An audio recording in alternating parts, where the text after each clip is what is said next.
Welcome to This Explainer. Today, we're jumping right into a really fascinating theoretical framework proposed by João Carlos Holland de Barcelos. It's called Jocaxian Democracy, and it is a literal ground-up rethink of how we govern ourselves.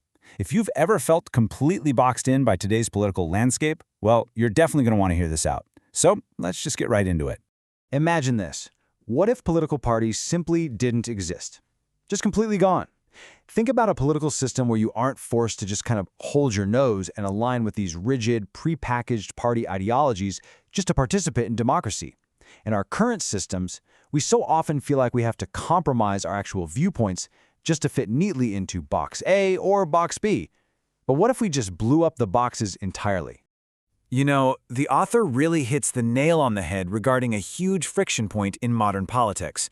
Candidates are almost always chosen in the backstage of these parties, and that severely lacks true, on-the-ground popular representativeness.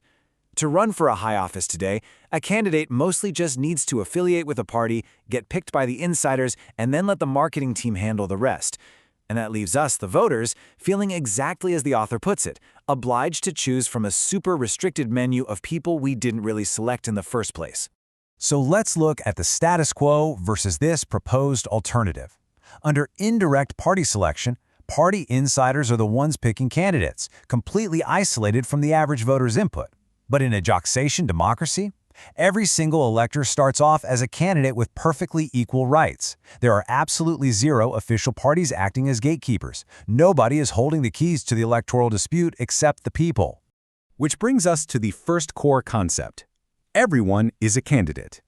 By wiping official parties off the map, you give every single citizen the exact same opportunity from day one. Since everyone starts as a candidate at that first level, you aren't locked into some pre-printed ballot full of career politicians. I mean, think about the possibilities here. You could literally vote for yourself, your mom, your favorite teacher, or heck, even your rock idol, as long as they live in your election zone. If it's a national election, anyone in the country is fair game.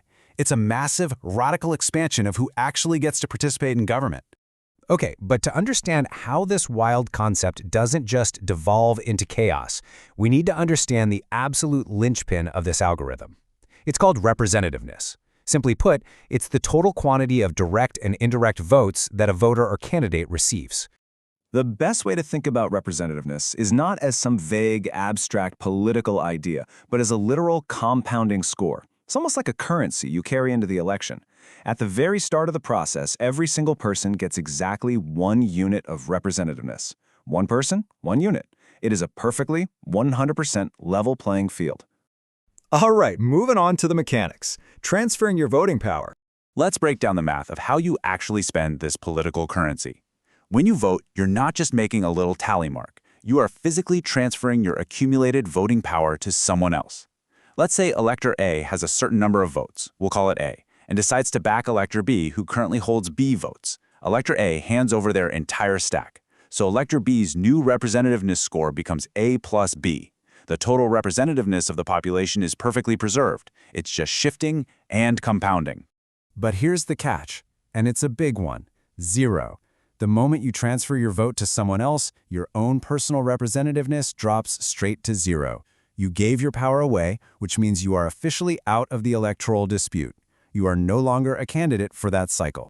So if you want to stay in the game, the rule is incredibly simple. To remain a candidate, you absolutely must vote for yourself. That's what separates a mere elector from an active candidate. Vote for someone else, and you're just an elector who transferred their power. Vote for yourself, your unit of representativeness stays intact, and you survive to the next round. Now let's see how this scales. 7 levels to the presidency. You're probably wondering, how does a free-for-all where anyone can vote for anyone actually build a functioning government? Well, the system relies on localized, geographic gatherings to consolidate power step by step. It goes all the way from your local neighborhood block right up to the country level. The algorithm beautifully ensures that the total representativeness of the whole population is maintained and concentrated as it moves up, without ever needing a party to manage it. So level 1 was that initial open vote. Level 2 is where it gets highly personal. This happens right on your specific block. All the local candidates who still have representativeness, meaning, they voted for themselves in round 1, actually gather together physically. They share ideas, they debate, and then they vote on each other. The winner is the person who absorbs the most votes, securing the biggest chunk of representativeness. And anyone whose votes don't get transferred to that winner, they're discarded from the race. Things speed up at the third level. The winners from all those blocks, who are now carrying the compounded voting power of their entire neighborhoods, gather together, and they repeat the exact same process to choose the district representative. It keeps rolling. Level 4, those newly elected district winners gather. They share their visions, they debate the issues, and again, they transfer those highly compounded votes to elect the candidate for the town. You can really see how the most persuasive people naturally absorb the representativeness of their peers as these geographic circles get wider and wider. The momentum just keeps building. Up at level 5, the surviving town winners get together.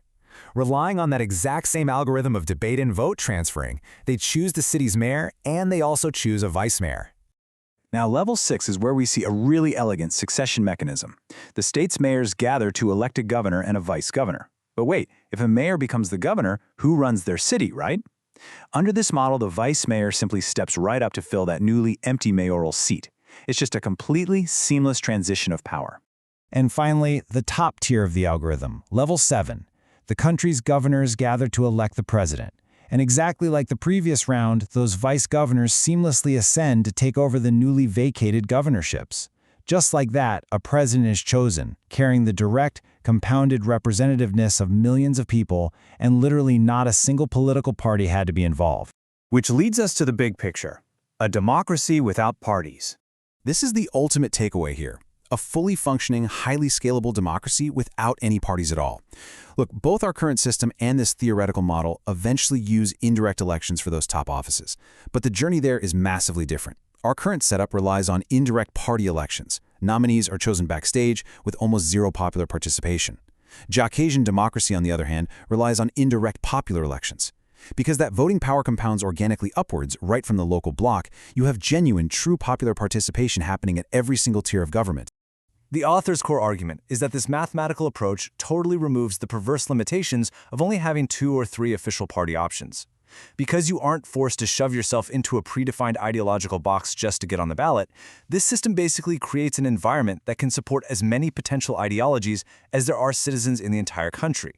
Every single person actually gets to bring their own unique perspective right to the table. Which leaves us with a pretty wild thought to close on. As global frustration with modern two-party and multi-party systems just keeps growing, could a totally open, mathematically compounding algorithm like Jocaxian Democracy ever truly scale into our reality? Could we really govern ourselves simply by trusting our neighbors to debate, combine their voting power, and organically pass it up the chain? It is a deeply provocative question, and one that completely redefines what popular representation could actually look like in the future.